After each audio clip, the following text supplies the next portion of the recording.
자, 오늘은 이름에 대해서 잠깐 말씀을 드리고 마치도록 하겠습니다. 성경에서 이제 이름이 나오면은 그 이름은 특별한 경우가 아니면 그 사람 자체, 아니면 그 사람이 가지고 있는 권능이나 권위, 이거를 나타내는 거예요. 예를 들어 뭐 16톤짜리 무슨 뭐 엄청나게 큰 트럭을 이렇게 어떤 사람이 험상궂게 생긴, 아주 무섭게 생긴 이런 사람이 우락부락하게 이렇게 한 사람이 몰고 가는데 신호 위반을 했어요. 근데 거기에 여자 경찰이 보고 쫓아가서, 여자 경찰하고 이 사람을 비교해 보니까 그냥 키도 상대가 안 되고, 그렇죠? 이런 사람이 쫓아가서 뭐 벌금 영수증을 이렇게 떼어주거든요. 그렇죠? 그 왜 그런 거예요? 법의 이름으로 집행을 하는 거예요. 법이 무슨 이름이 있습니까, 여러분? 영어의 in the name of라고 하는 거는 뭐의 권위를 의지해서, 뭐의 권위에, 권능에 의거해서 뭘 한다는 뜻이지, 여기 아버지와 아들과 성령님이 세 인격체인데 네임즈로 안 돼 있고 네임 하나로 돼 있으니까 그래서 아버지 이름, 아들 이름, 성령 이름이 예수다, 이렇게 되면 이거는 궤변이 되는 거예요. 궤변. 자, 그래서 법의 이름으로 당신을 심판한다 그러고 그렇게 이야기하는 겁니다. 법의 이름으로. 성경에서 이름은 이런 식으로 거의 대부분이 사용이 되는 거예요. 우리 사도행전 가서 잠깐 보겠습니다. 사도행전 3장 16절 이제 가서 보시면, 우리 옛날 성경에 가시면 성경에 10절에 아름다운 문, 미문에 안진뱅이가 앉아 있었는데 은과금은 내게 없지만, 그렇죠? 예수님의 이름으로 명하노니 일어나라 해서 이제 안진뱅이가 걸었다, 미문에서. 그 얘기 이제 여러분과 제가 많이 들었을 거예요. 자, 이렇게 이제 되면서 베드로가 이걸 보고 의아해하는 그런 백성들에게 이제 이야기를 하지 않습니까? 16절 거기 가서 보니까 그분의 이름을 믿는 믿음을 통해 그분의 이름이 너희가 보고 아는 이 사람을 강건하게 하였으니 참으로 그분으로 말미암은 믿음이 너희 모두 앞에서 그를 이같이 완전히 낫게 했다. 자, 이 병든 자를 낫게 한 게 뭐라 그래요? 그분의 이름이라 그러죠. 여러분, 예수라고 하는 이름, 그 이름이 예수 예수 예수 예수 예수 그러면은 그 이름이 병을 고치냐고요. 그래요? 그것 때문에 또 예수 이름만 남발하는 그런 사람들도 많아요. 또 주 예수, 지방교회 가면 주 예수, 예수님 숨 쉬어야 된다, 주 예수 그러면 예수의 영이 들어오고, 이렇게 예수를 또 남발하는 그런 사람들이 또 있습니다. 여기 이제 가서 보면 그분의 이름이 이 병든 자를 고쳤다, 그렇게 이야기하는데 4장으로 넘어가면 똑같은 일을 지금 이야기하면서 4장 7절 가서 보시면, 그들 한가운데 세우고, 이 제사장 이런 사람들이 이제 신문하는 거죠. 너희가 무슨 권능이냐, 무슨 이름으로 이 일을 행했냐, 왜 이 안진뱅이를 고쳤냐는 거예요. 그러면서 뭐라 그래요? 무슨 이름으로, 아니면 무슨 권능으로, 무슨 권위를 가지고 이 사람을 고쳤냐 지금 묻는 거예요. 그래서 이름이 나오는 거예요. 여기에 이름이. 그 4장 10절에 가서 보니까 베드로가 뭐라고 이제 대답하여, 성령님으로 충만해서 너희 모두와 이스라엘 온 백성은 이것을 알라. 즉 너희가 십자가에 못 박았고 하나님께서 죽은 자들로부터 일으키신 나사렛 예수 그리스도의 이름에 의해, 곧 그분에 의해 이 사람이 여기 너희 앞에 온전하게 서 있다. 그러니까 그분의 이름이 곧 예수님이라고, 예수님 자체를 그분의 이름이라고 지금 표현하고 있는 거 보이시죠? 어떤 사람의 이름을 이야기할 때는 그 사람의 인격 전체를 가리키는 거예요. 그 사람의 인격 전체를 가리키는 거다. 그 인격 전체를 얘기하는 거야. 그 사람의 권능, 권위, 그렇죠? 뭐 하나님 같으면 하나님의 거룩하심, 하나님의 전지전능하심, 이런 모든 거 얘기할 때 그 이름 하나를 이야기하는 거예요. 이름. 그래서 하나님의 이름 딱 나오면은 하나님 무슨 이름이 있다 그런 이야기가 아니고 하나님 자신을 가리키는 거다. 여기도 가서 보니까 베드로가 이야기하잖아요.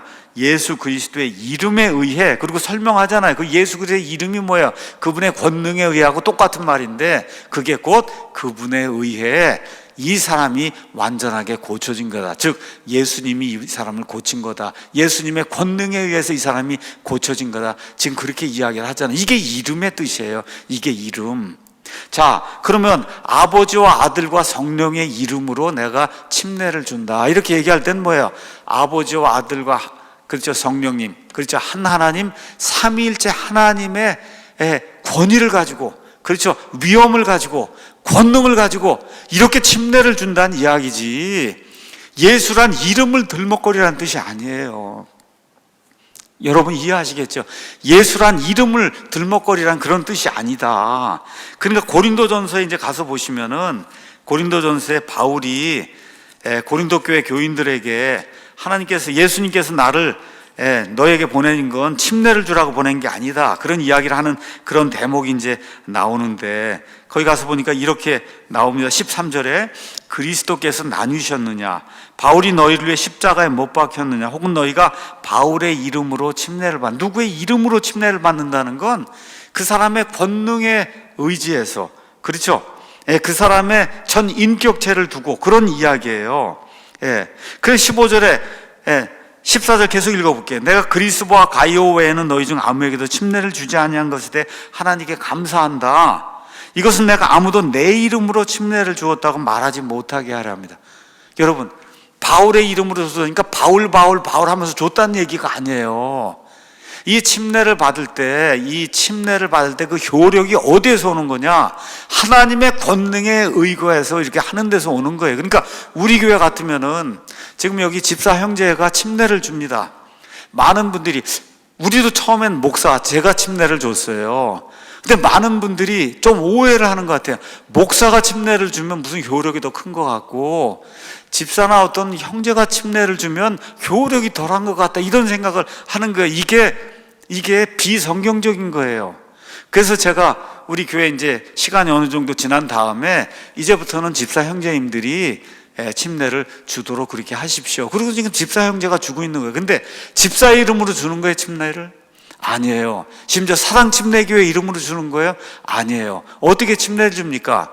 성도가 김철수 그러면 김철수 형제님의 믿음의 고백에 따라, 그렇죠, 예수님의 명령에 의거해서 아버지와 아들과 성령의 이름으로 제가 침례를 드립니다, 이렇게 하는 거거든요. 침례는 내가 주지만, 그렇죠, 모든 권위와 그 다음에 권능, 이 모든 거는 아버지 하나님, 아들 하나님, 성령 하나님, 삼위일체 한 하나님의, 이 하나님에 의해서 나오는 겁니다 할 때 그때 쓰는 게 이름으로라고 하는 그런 말을 쓰는 거예요. 그래서 바울이 내 이름으로 침례를 줬다, 이런 그 얘기하는 거는 바울 하면서 그렇게 줬다는 얘기가 아니에요. 그런 것들 우리가 이제 기억을 하면서 이름이 그런 뜻이다. 자, 그래서 아버지와 아들과 성령의 이름으로 침례를 주는 것은 삼위일체 하나님의 권능과 거룩함, 그렇죠, 그분의 모든 파워, authority, 그렇죠, glory, 이런 모든 걸 가지고, 그리고 교회가 예수님이 주신 그런 명령에 따라 순종을 이제 하는 거죠. 자, 그런데 그 이후에 마태복음이 끝난 다음에 이제 사도행전을 가서 보면은, 사도행전과 이렇게 해서 몇 군데에 침례를 주는 그런 장면이 나옵니다. 자, 사도행전 2장 38절 가서 보면 베드로가 구원받은 그 유대인들에게 이제 이야기하는 거예요. 구원받을 자들에게 회개하고 너희 각 사람이 예수 그리스도의 이름으로 침례를 받아 죄들의 사면을 얻으라. 여기 가서 보니까 마태복음에는 모든 민족들에게 가서 그들을 가르치고 누구의 이름으로 주라 그래요? 아버지와 아들과 성령님의 이름으로 주라고 그렇게 이제 돼 있는데, 사도행전이 시작이 돼서 초대교회가 딱 시작이 됐는데 가서 보니까 예수 그리스도의 이름으로 침례를 주는 거예요. 예수 그리스도의 이름으로. 자, 그 다음에 사도행전 8장 16절, 이방인이 처음 구원받는 건 사도행전 10장에 나오는데, 자, 성령님께서 임하신 뒤에 너희가 권능을 받으면 예루살렘과 유대와 사마리아와 땅끝까지 이 순서대로 지금 복음이 전파되어 나가는 그런 과정을 사도행전이 이제 기록을 하고 있잖아요. 사도행전 8장 16절 가서 보시면 사마리아 사람들이 구원받고 물침례받는 그런 내용이 나와요. 여러분, 사마리아 사람들은 반유대인이에요. 반유대인. 거기 가서 보니까 어떻게 침례를 받아요? 주 예수님의 이름으로 침례를 받아요. 주 예수님의 이름으로. 사도행전 19장 5절에 가서 보시면은, 그러면 어떤 사람들이 나오는데, 이 사람들은 어떤 사람이냐? 구약식으로 구원을 받았어요. 그래서 무슨 침례만 하냐? 이 침례자 요한의 침례만 알지 예수님의 침례를 몰라요. 누구냐? 구약식으로 구원받은 유대인들이라고 우리가 이렇게 판단할 수 있는데, 이 사람들 어떤 이름으로 받냐? 주 예수님의 이름으로 받아요. 주 예수님의 이름. 자, 그러면 충돌이 생기잖아요. 자, 마태복음에는 아버지와 아들과 성령의 이름으로 주라 그랬는데, 아니 왜 주 예수님의 이름으로 침례를 주고 받느냐? 여러분이 가서 한번 보시면 유대인들과 관련되어 있는, 이게 세 군데는 지금 다 유대인들 아니면 반유대인들, 이들은 아버지 하나님이 누구신지를 아는 사람들이에요. 이들에게 아버지 하나님을 믿어라 뭐 이런 건 얘기할 필요가 없는 거예요. 이들에겐 지금 제일 중요한 게 뭐예요? 이 아들 하나님, 그 예수 그리스도 핍박하고 죽이고 한 장본인이 이 사람들이기 때문에 이들에게 필요한 거는 그 예수님이 내 주여, 내 그리스도시여, 메시아로 가는 그런 고백이 필요했던 거예요. 이렇기 때문에 그 고백을 하라고 이야기를 하고 있는 거예요. 그래서 유대인들하고 상관 있는 그런 구절들 가서 보시면 주 예수님, 그리스도 예수라고 하는 그런 이름이 명기가 돼 있어요. 자, 사도행전 10장에 가서 보시면 처음으로 이방인 고넬료가 구원받고 그러고서는 침례를 받는 대목이 나옵니다. 거기 가서 보시면 어떻게 나오느냐? 이방인 고넬료는 주의 이름으로 받아요. 여러분, 주의 이름으로, 예수님 이런 게 안 나오고 주의 이름, 완주, 완로드란 말이에요. 그래서 삼위일체 하나님, 아버지 하나님, 아들 하나님, 성령 하나님, 이걸 주로 이렇게 표현한 거예요. 자, 이런 것들이 이제 우리가 이제 보면서 저와 여러분이 성경을 해석하고 그 다음에 성경적인 무언가를 실천하려고 할 때 성경에 이렇게 다른 대목들이 나오잖아요. 그렇죠? 그러면 이 사례가 누구에게 해당이 되는가 이제 살펴보고, 그 다음에 저와 여러분이 무언가를 실행의 근거로 삼을 때 그때 가장 중요한 어떤 원칙이 하나가 있어요. 그것은 뭐냐? 가장 명백하게 기록된 것에 근거해서 그거를 실행의 원칙으로 삼으면 문제가 별로 없다. 자, 그러면 침례 같은 경우 누구 이름으로 줘야 되느냐? 가장 명백한 게 어디에 나와 있어요? 아까 여기 마태복음 28장 19절 제가 다시 한번 읽어보겠습니다. 마태복음 28장 19절에 가서 보시면은 예수님이 제자들에게 온 세상에 다니면서 하라고 한 말씀이 그 안에 기록이 되어 있는 거예요. 18절에 예수님께서 그들에게 오셔서 말씀하여 이르시되 하늘과 땅에 있는 모든 권능이 내게 주어졌으니 그러므로 너희는 가서 모든 민족들을 가르치고 모든 이방인들을 가르치고 아버지 아들과 성령의 이름으로 그들에게 침례를 주며 무엇이든지 내가 너에게 명령한 모든 것을 그들에게 가르쳐 지키게 해라. 아주 명백하잖아요. 모든 민족들, 이방인 모든 민족들에게 가서 침례를 줄 때는 아버지 아들과 성령님의 이름으로 줘라. 근데 고넬료 같은 경우 이방인은 그걸 하나를 압축해서 주의 이름으로 침례를 주었다고 성경이 그렇게 기록을 하고 있고, 유대인들이나 유대인들과 관련되어 있는 그런 사람은 예수님이 그리스도 메시아라고 하는 걸 고백을 해야 되기 때문에 주 예수님, 예수 그리스도의 이름으로 침례를 줬다고 하는 그런 기록이 있는 거다. 그래서 여러분이 이렇게 이제 잘 이해를 하시면 좋을 것 같습니다. 그래서 우리 교회는 특별한 일이 없으면 마태복음 28장이 침례를 줄 때 누구 이름으로 주는가 이걸 명백하게 이야기하기 때문에 아버지 아들과 성령님의 이름으로 이제 침례를 주고 있습니다. 다음 주에도 개혁성경으로 인한 잘못된 그런 교리들을 여러분과 함께 나누려고 합니다. 결론의 말씀 드리겠습니다. 오늘도 어쩔 수 없이 기존의 우리말 성경을 비판했습니다. 이걸 오해하면 안 된다고 제가 여러분에게 말씀드렸어요. 기존의 개혁성경이 다 나쁘다 그렇게 이야기하는 거 아닙니다. 말씀드렸듯이 제 아버지 어머니 우리 교회 나오는 대다수의 성도들 저를 포함해서 다 개혁성경으로 구원받았어요. 개혁성경으로. 다만 이제 좀 감사하고 기쁜 그런 일이죠. 근데 여러분 개혁성경 이게 나온 지 이제 100년이 된 거거든요. 100년. 그렇잖아요. 그럼 이제 우리가 제대로 된 성경을 좀 번역해야 되지 않겠냐. 좀 본문은 좀 처음부터 다르다 해도 일단 맞춤법에도 좀 맞고, 그렇죠. 성경의 기본적인 교리에서 벗어나지 않는 그런 수준의 번역을 우리가, 귀신 같은 게 이거 말이 됩니까? 마귀, 악귀 이런 정도로는 번역을 해야지, 그걸 귀신으로 번역해 놓으면 어떻게 되겠어요? 최소한 성경 때문에 이단이 생기는 그런 일이 생기면 안 되지 않습니까? 신천지가 그래서 이단이 된 거예요. 네. 이것도 이제 여러분에게 또 말씀드리겠습니다. 자, 왜 우리가 킹제임스 성경을 사용하냐? 오류가 없습니다, 여러분. 성경, 하나님 말씀에 어떻게 오류가 있을 수가 있겠어요? 오류가 없어요. 그러니까 이단 교리가 설 수가 없는 거예요. 장로교에서 가장 존중해 여기는 이런 교리적 신조가 뭐예요? 웨스트민스터 신앙 고백.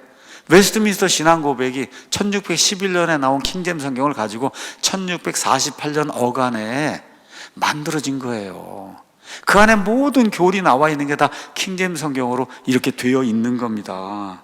그럼 우리가 사용하는 이런 우리말 킹제임스 음정역 성경, 어떤 성경이냐? 그 영어, 그 킹제임스 성경 문법적인 우리말로 읽었을 때, 중학교 고등학교 아이들이 읽었을 때, 여러분 문법에 오류가 있으면 그게 어떻게 성경 노릇을 하겠습니까? 표준이 안 맞는데, 우리말 문법이 안 맞는데 어떻게 그게 표준이 될 수 있겠어요? 그러니까 중학교 고등학교 아이들이 학교에서 배우는 그러한 그 어법, 문법에 어긋나지 않게 최대한 정직하게 우리말답게 이렇게 번역한 거예요. 우리말답게. 그래서 디모데후서 3장 16절 모든 성경 기록 하나님의 영감에 주어진 것으로 교리와 책망과 바로잡음과 의로 교육하기에 유익하니, 이것은 하나님의 사람이 철저히 구비가 돼서, 그래서 온전하게 하나님의 일을 감당할 수 있게 하는 그런 목적으로 하나님의 성경 기록이 주어진 거거든요. 그 일을 우리가 번역해 놓은 이 성경, 우리말 성경이 그런 일을 감당할 수 있다. 그래서 우리가 킹제임스 음정역 성경을 읽는 겁니다. 그래서 이런 것들을 좀 기억하시고, 올바른 그런 성경을 내 손에 가지고 그걸 읽는 것이, 그게 하나님 앞에 바로 설 수 있는 가장 첩경, 지름길이다. 이거를 저와 여러분이 기억하시고, 이런 올바른 성경, 좋은 성경 많이 읽고 성장하는 우리 모두가 되기를 원합니다. 잠깐 기도하고 마치겠습니다.